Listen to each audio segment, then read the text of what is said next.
ಸ್ಟಾರ್ಟ್ಅಪ್ಗಳು ಬರೀ ದೊಡ್ಡ ಜನರ ಗೇಮ್ ಅಂತ ಅನ್ಕೊಂಡಿದ್ದೀರಾ? ಹಾಗಾದ್ರೆ ಹೇಳಿ, ಈ ಇಬ್ರು ಹುಡುಗರು ಕೋಟಿ ಹೇಗೆ ಗಳಿಸಿದ್ರು? ವೆಸ್ಟ್ ಬೆಂಗಾಲ್ನ ಇಬ್ರು ಹುಡುಗರು ಜಯಂತ್ ಮತ್ತೆ ಕೈಲಾಶ್ ಸ್ಟ್ರೀಟ್ ನಲ್ಲಿ ಸಿಗೋ ಥಕ್ವಾ ಸ್ನಾಕ್ ಅನ್ನ ತುಂಬಾ ಇಷ್ಟಪಡ್ತಿದ್ರು. ಆದ್ರೆ ಪ್ರಾಬ್ಲಮ್ ಏನಿತ್ತು ಅಂದ್ರೆ ಹೈಜೀನ್ ಇರ್ತಿರ್ಲಿಲ್ಲ ಮತ್ತು ವರ್ಷ ಪೂರ್ತಿ ಸಿಗ್ತಿರ್ಲಿಲ್ಲ. ಈಗ ತುಂಬಾ ಜನ ಇದನ್ನ ಅರೆ ಇದು ಪ್ರಾಬ್ಲಮ್ ಬಿಟ್ಬಿಡು ಅಂತ ಅನ್ಕೋತಾರೆ. ಆದ್ರೆ ಇವರು ಅದೇ ಪ್ರಾಬ್ಲಮ್ ನ ಬಿಸ್ನೆಸ್ ಗೆ ದೊಡ್ಡ ಆಪರ್ಚುನಿಟಿಯಾಗಿ ಬದಲಾಯಿಸಿದ್ರು. ಯಾವ ದೊಡ್ಡ ಫಂಡಿಂಗ್ ಇಲ್ಲದೆ ತಮ್ಮ ಪ್ಯಾಷನ್ ನಿಂದಲೇ ಶುದ್ಧ ಸ್ವಾದ್ ಬ್ರ್ಯಾಂಡ್ ಶುರು ಮಾಡಿದ್ರು. ಮೊದಲು ಚಿಕ್ಕ ಬ್ಯಾಚ್ ಗಳಲ್ಲಿ ಮನೆಯಿಂದಲೇ ಮಾಡಕ್ಕೆ ಶುರು ಮಾಡಿದ್ರು.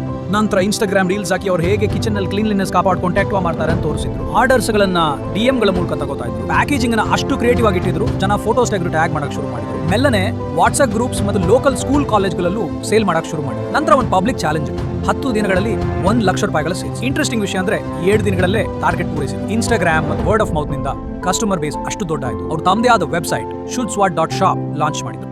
ಇಂದು ಕೇವಲ 1 ವರ್ಷದಲ್ಲಿ ಶುದ್ಧಸ್ವಾದ ₹1 ಕೋಟಿ ಬ್ರ್ಯಾಂಡ್ ಆಗಿದೆ.